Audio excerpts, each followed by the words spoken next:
So next up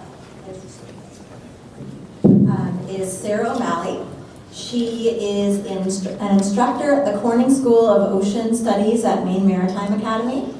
And she is going to be presenting results of the 2017 recruitment box studies that she did with her students in Penobscot, and also some results from the 2018 Penobscot, or maybe not, stock assessment.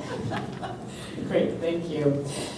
So I want you to think for a minute back to what we just heard about from Penobscot, and the 2018 data looked very bleak. And interestingly, Brian and I have been talking, 2017 looked really different than that. So we have some interesting sort of questions as to why that happened. Again, just to bring you to where we're looking at, we were studying just in Northern Bay and Penobscot, so we've got the Bagaduce River for those of you that may be familiar with it. Here's Castine, where my home institution, Maine Maritime, is, and the Bagaduce is this little estuary here. Northern Bay is this big tidal flat up here in Penobscot, so that's the main study area. And this study, just to zoom in on it a little bit more,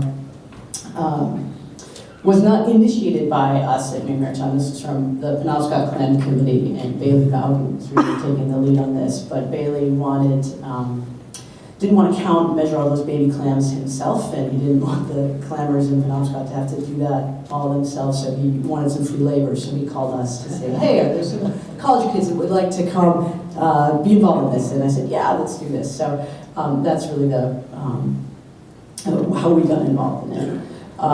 And so I took my freshman biology class out to be part of this for the whole semester. The story in Penobscot is the same as the story everywhere else along the coast that you're all familiar with. These are the data from the past, from I think 2007 to 2018 in terms of the harvest of soft-shell clams in Penobscot, primarily all coming from that Northern Bay clamming area. So really high in the mid-2000s, and then drops right off to basically zero. So this is a story you all know pretty well. Then this was the question that then Bailey, along with Brian and Beal, were trying to investigate. So in 2017, Bailey and the clam community, then the clammers, put out the Beal boxes, arrays of Beal boxes around Northern Bay. So this is that zoom in even more to Northern Bay. We've got 3 sites here, 1 through 3 were in this eastern part, southeastern part, Winslow Cove. And then 4 through 8 were up in the sort of the main part of the cove, right along the shore. Anybody that's driven by there, you know right where that is. You can look right out and see. Each of the numbered locations had 5 Beal boxes, the predator exclusion boxes, and then 1 open control box. So we were able to compare those predator exclusion to not. And then we would also take a core sample with a number 10 can, the precision instrument that it is, at each site as well. Like I said, I brought my students out in the fall, so Bailey and his crew deployed the boxes in the spring. They soaked all summer, the clams settled in them. Well, that was the question, would clams be settling in them? And then my students went out and helped collect the boxes to a certain degree of helpfulness, and then we brought it back to campus. As you can see, there's one student actually in these pictures that is actually a commercial fisherman. You can probably tell which one he is, and then the rest have no idea how to work in them, walk in the mud. So then we brought it back to campus. We did the sieving. We collected the clams, and they were full of juvenile clams. We had great settlement that year, and then we then processed them, counted them, measured them, and we have our data. And overall, our settlement rate, when we looked at we had lots and lots of bags of baby clams like this. So we had lots of settlement. average of 94 clams per square foot, or over 1,000 clams per square meter was our rate. We did have, and that was an average of all the boxes that had any clams in them. So some of the boxes were completely undamaged and had the most clams, and then some were damaged or had a small green crab in them, but the green crab had not managed to eat all the clams yet. So that's that average number for all of the boxes that had any clams in them. The control boxes, the control boxes, you can see very few clams in them. Those are the open, so they were the same wooden box, but they just didn't have predator exclusion. And then the core samples, even fewer. So overwhelmingly clear, yes, there's plenty of larval clams in Northern Bay, at least in 2017, and that they were disappeared due to presumed predation, because when we excluded the predators, there were plenty that showed up. So we had good settlement. Just a sort of a typical data set would look like this. This was station number 7. There were 5 replicates, and you can sort of see they were a little bit all over the board. Sometimes we would find a box with no clams in it, but yes, there was a big green crab, and there was clear damage to the box. So that was very oftentimes, anytime we found a box that had no clams in it at all, it always had a big green crab in it. So that was a very clear finding that way. But just to give you a sense of sort of what the kinds of things, what these data look like. When we put that visually, then this is the same data set, just in visual form. So, and I think some of you probably saw this. I think Bailey showed this last year here. I'll skip that. Not terribly exciting.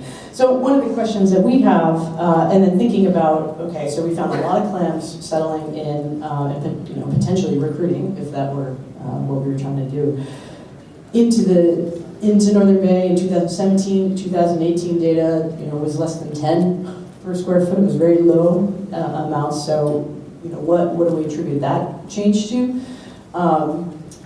So there are some questions about where these juvenile clams are settling, where they dispersing from. So did we just see a blip in data in 2017, 2018? Which one of those things is really accurately reflecting what's going on, or is there a change over time happening?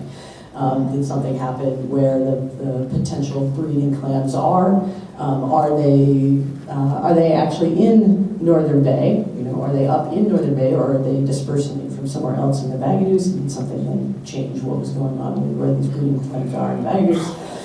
There is this sort of confounding factor in Northern Bay too, is that we have big bacterial closures that have been long-standing here due to long-term overboard discharges that are actually since been discontinued, but the bacterial load, particularly with the 2 big players, the elementary school and the local nursing home, are no longer discharging into the bay, but there's still sort of legacy contamination from a lot of that. So there are big places where you can't even actually harvest, the provisional and the restricted areas. Are those refugia? Are there big breeding clams there that are dispersing them into the rest of the bay, or are there, I think not, but that's an interesting possibility. Or, where else are they coming from? There was also some stocking that happened in 2014 through 2016. Are the numbers we saw in this 2017 study the tail end of that successfully, and now 2018 it's sort of starting to die back a bit? Don't really know. So that's those are sort of some questions that are out there. I did some survey work in the bay in general, out on the mud flats, taking core samples and studying those, looking for clams, but then looking for anything else that might be out there in terms of other clam predators. We find lots and lots of worms, a very robust community here of sedentary worms. We did find some milky ribbon worms, which are sort of the other predator you hear about and you read about in the literature. I didn't find very many of them, but they were present. There were some other things that could potentially be eating small amounts of clams, but I wouldn't expect, not like our big crab community. So there were some other things going on there. So the one thing, and the DMR data showed this as well, or at least my biology class found that last semester too, is we found lots and lots and lots of other bivalves, the little gemma, tiny little amethyst clam. Those are still really well represented out there. There's some sort of interesting things going on in that food system that I have questions about too. So we still have lots of questions to ask. We are going to repeat the 2017 study in 2019, so this spring we'll be doing that full array of collectors out throughout the bay to see if we can, which kind of settlement rate we're going to be replicating. Are we going to be seeing 2018 numbers, or are we going to see 2019 or 2017 numbers? So we want to sort of see if we can sort out what's going on there.